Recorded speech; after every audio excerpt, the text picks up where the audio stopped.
Bonjour, suite aux nombreux pouces verts qu'a reçu mon commentaire sur ma vidéo d'introduction au Patator, je vais donc vous expliquer comment fabriquer un allumage aussi efficace que celui-là, donc qui marche à tous les coups, pour votre Patator. Alors pour ça, il faut euh, faire à souder.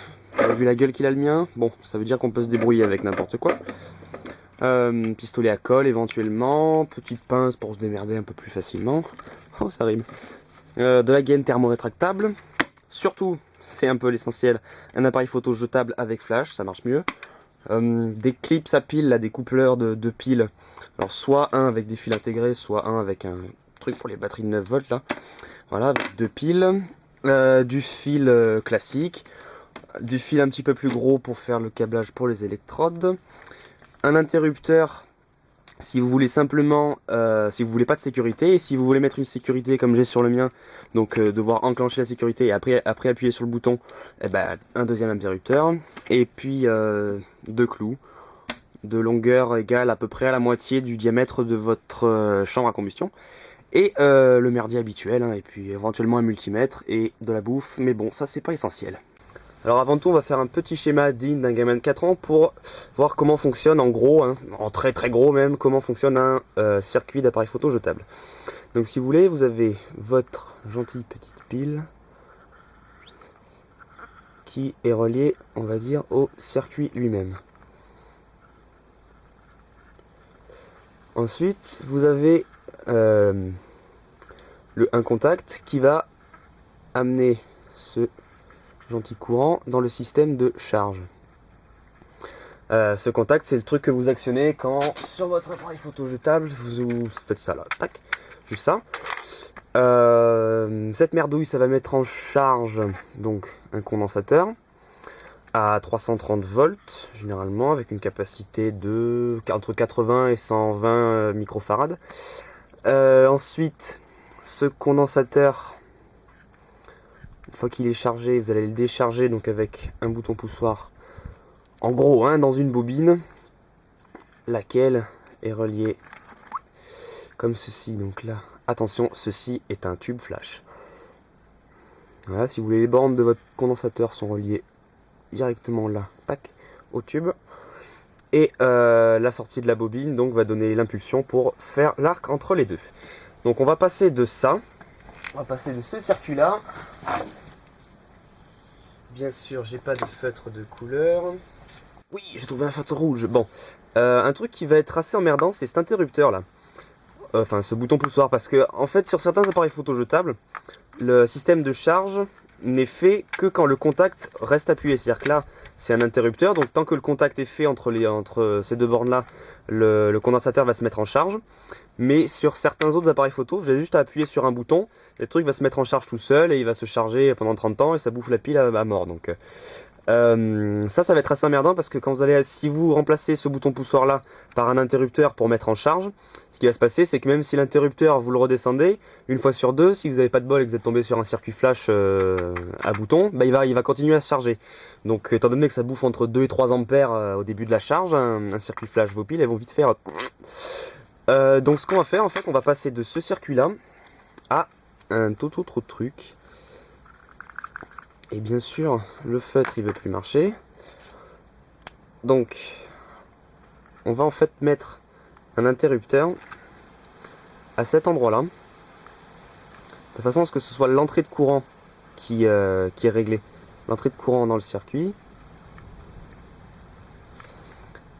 Et donc le contact qui est fait normalement pour la charge, eh ben, on le vire.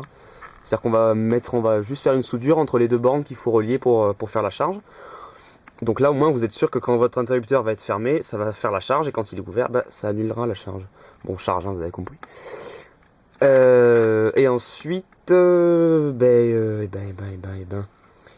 qui va changer d'autre? Alors étant donné oui qu'on va mettre la sécurité, on va garder le même contact qui est fait pour le flash, sauf qu'on va rajouter un interrupteur en plus du bouton. Et on va pas garder 3 fils pour les électrodes, on va en garder que 2. On va garder donc celui qui sort de votre bobine. Ceci est une bobine. Voilà. On va garder celui qui sort de la bobine et un des deux qui est relié au condensateur et je ne sais jamais lequel c'est. En fait, ça varie vachement selon les circuits. Donc, on va dire que ça va être ça, voilà, en gros. Moi, ce que je fais, c'est que je teste. De toute façon, je fais des soudures sur chaque borne du condensateur et je vois avec laquelle ça fait une étincelle. Et voilà, donc on va passer de ça à ça. Avant de démonter ces petites choses abominables, on va pas jouer à la carte au trésor, ça c'est juste pour me repérer avec la caméra. On va souder l'interrupteur à, voilà, au coupeur de pile et souder l'autre interrupteur au bouton. Comme ça, ce sera fait et on n'aura pas à s'emmerder après. Alors peu importe que vous reliez l'interrupteur au plus et au moins, c'est un peu exactement la même chose. Donc après bien sûr vous pouvez mettre tout ça dans un petit boîtier comme j'ai fait, mais là je vais pas le faire parce que j'ai pas envie. Ok, donc on relie n'importe lequel. Tiens, je vais prendre la gaine, je vais faire ça propre tant qu'à faire.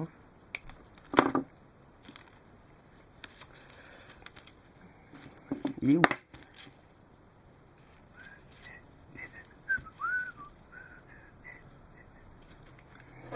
Attention, si vous voulez pas faire une crise cardiaque, regardez pas mon fer à souder. Ah, il est moche. Non, attendez, j'ai pris ça, on va s'en servir.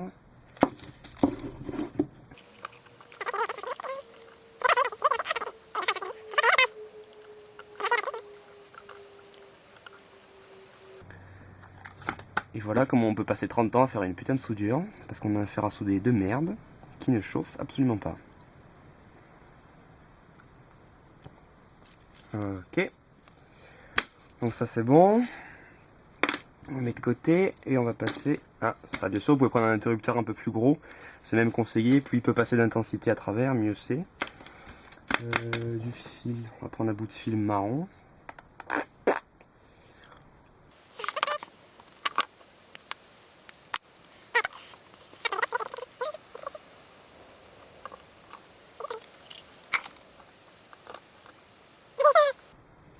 Allez, 8 ans plus tard et 2 pétages de plomb.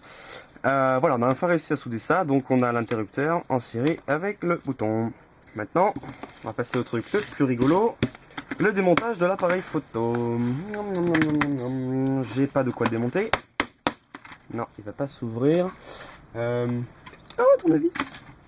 Alors faites gaffe en l'ouvrant, parce que donc cette saloperie de condensateur peut être encore chargée. Et étant donné que je viens de faire la démonstration en le mettant en charge, bah, il va être encore chargé. Bon, la jolie petite pile, dégage. Et je vous jure que ça chatouille. Franchement, le 330 volts, il chatouille à mort. Ça laisse des belles cloques après, c'est délicieux. T'as 20 000 emboîtements, tu sais pas lequel il faut ouvrir pour... bon, le condensateur, on va le décharger. Attention aux oreilles, ça fait mal. Oui, la petite étincelle. Voilà, alors ça... Voilà, on a le joli petit circuit mignon. Donc ici, c'est là où on a la pile normalement. Donc c'est là qu'on va relier ce qu'on a fait tout à l'heure. Là, on va relier le plus et le moins. Donc à ces deux endroits-là. Ce que je disais, ce que je fais. Bon, vous avez compris. Là, entre ces deux points, il va falloir donc couler de l'étain pour que dès que vous balancez le courant là-dedans, ça le mette en charge. Et le contact qu'on va faire avec, j'ai réussi à le paumer avec ça, ces deux bornes là, de ce truc là, ça va être à relier à ça et ça.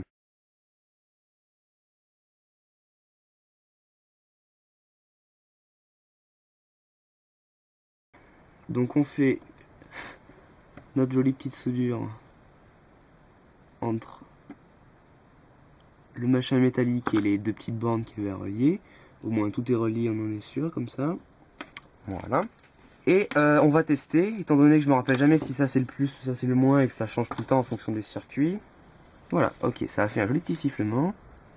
Caractéristique du chargement du truc, on va le charger à fond, il y a la petite diode qui s'allume en dessous. Donc ça ce sera le moins et ça le plus.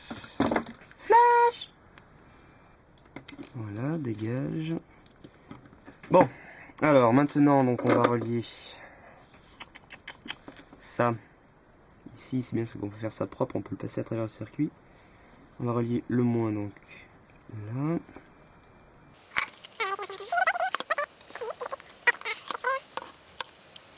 Oh putain, j'ai réussi à faire une belle soudure, faut que je la prenne en photo celle-là.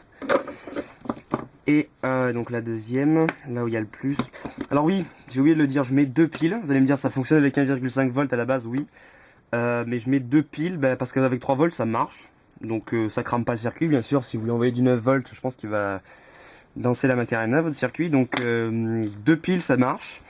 Des grosses piles de format AA c'est mieux que les AAA. Et il va falloir les changer souvent, surtout si comme moi vous oubliez une fois sur deux de désactiver l'interrupteur de charge. Voilà.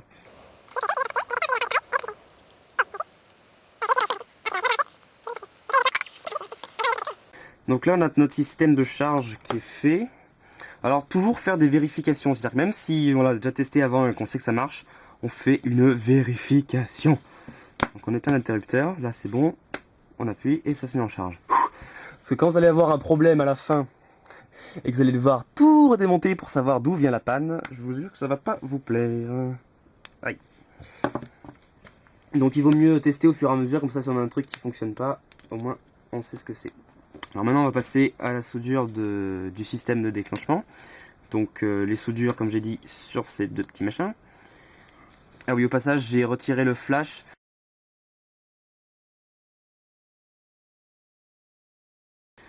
Alors soudure.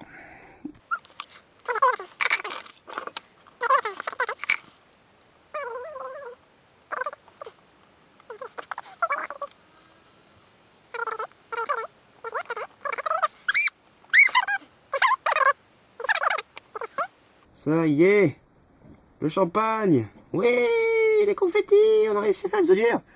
Bon bref, vous avez compris ce qu'il faut faire. Donc moi j'ai pas envie de me casser le cul et péter un câble, donc on va mettre de la colle par-dessus et on va dire que ça tient. On va pouvoir finir avec les électrodes. Donc il y en a une de toute manière qui va être reliée à la sortie de la petite bobine ici. C'est là qu'on rigole aussi. Il faut arriver à souder un fil comme ça sur un tout petit truc qui sort.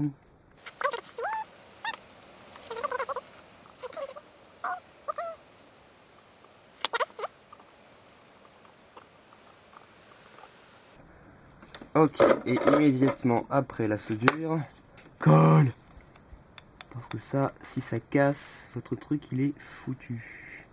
Alors ensuite, ouais, la deuxième électrode, comme je disais, on peut pas savoir, enfin si ça se trouve on peut savoir à l'avance si c'est sur le plus ou sur le moins du condensateur qu'il faut le relier. Mais comme j'en sais rien, moi je fais au pif, de toute façon ça peut pas abîmer le circuit, que ce soit avec la mauvaise borne, puisque ça va pas faire d'étincelles. Donc là à ce moment là ce qu'on peut faire, c'est mettre des gants, mettre en charge le circuit. Oh putain, ça c'est des gants de chimiste, ça c'est bon ça. Et on va appuyer sur le bouton plein de fois en mettant le fil un coup vers le plus du condensateur et un coup vers le moins. Ah oui, en reliant, j'ai oublié de préciser quand même, en reliant les 2 autres bornes, sinon ça marchera jamais. Donc en fait vous allez faire comme si l'espace entre vos électrodes se trouvait entre ça et soit le plus soit le moins. Voilà. Bon, je vais me faire avoir par la soudure que j'ai faite entre les deux là. Enfin, par la colle en fait. C'est la colle qui avait une certaine résistance et qui du coup empêchait le circuit de se charger. Bon, bien sûr, ça ne m'est jamais arrivé, mais ça arrive quand je dois faire une vidéo. Ça, c'est l'évidence même. Donc, eh ben, je vous conseille de couler de la colle sur chaque soudure, mais pas d'en couler entre les deux.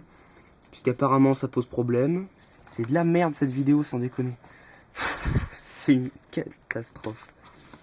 D'une main, vous allez appuyer donc, sur le bouton. Et de l'autre, vous allez essayer d'approcher donc le fil à peu près un peu moins d'1 millimètre d'une des 2 électrodes. Et donc sur une des électrodes ça va faire une étincelle et sur l'autre non. Oui. Pardon, désolé, c'est la joie qui ressort. Donc on a une étincelle, voilà. Donc vous allez devoir relier votre deuxième électrode au plus du condensateur. Donc bon, pour ceux qui ne savent pas, le plus c'est le côté où il n'y a pas la petite bande, la petite bande grise, blanche, bleue, j'en sais rien. Voilà, donc là, après on peut refaire un test avec les 2 électrodes qu'on a là. Donc en les mettant, comme on a dit, à demi-mètre d'écart. Okay. Et, aïe, pas le jus, on appuie. Oui. Voilà, donc déjà on a l'allumage qui fonctionne. Ensuite, blablabla. Il ne reste plus qu'à passer à la pose des électrodes, donc des clous. Je vais utiliser un bout de tube de diamètre 100 pour faire office de chambre. Faut pas être stressé de se dire putain si je les pose pas comme il faut, si je les mets pas bien dans l'axe et tout. Non, en 5 cags en fait. Parce qu'après on peut toujours les ajuster, donc là il faut imaginer que vous avez votre bouchon qui est à peu près sur ça. Et que là-bas bah, c'est l'extrémité du pataton où il y a le canon. Donc les clous, c'est mieux de les mettre le plus près du bouchon possible. Et donc on va les planter avec pas trop peu d'écart, sinon l'étincelle risque de se faire là, donc à l'extérieur du tube, et c'est pas ce qu'on veut. Mais pas avec trop d'écart non plus, sinon bah ça sert à rien en fait. Allez, enfoiré. Ok, donc là, vous voyez que les clous, c'est un peu n'importe quoi. Vous pouvez les ajuster précisément, de façon à ce qu'il y ait un tout petit peu moins d'un millimètre d'écart.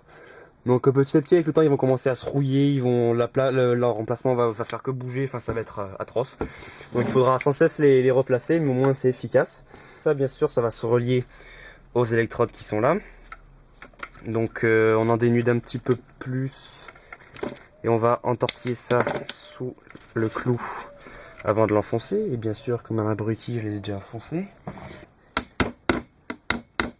Voilà. Ok, et ben c'est fini. Et donc on peut faire un dernier petit test. Et... ok. Sans se prendre le jus, c'est mieux. Allez. Ouais, ça marche. Voilà, bon. Wouhou. Laborieusement, c'était comment faire un allumage électrique pour patateur à combustion efficace. Voilà, j'espère que cette vidéo vous a plu. Mettez des petits pouces verts. Et puis, ben voilà. Ah, oh merde, à la prochaine.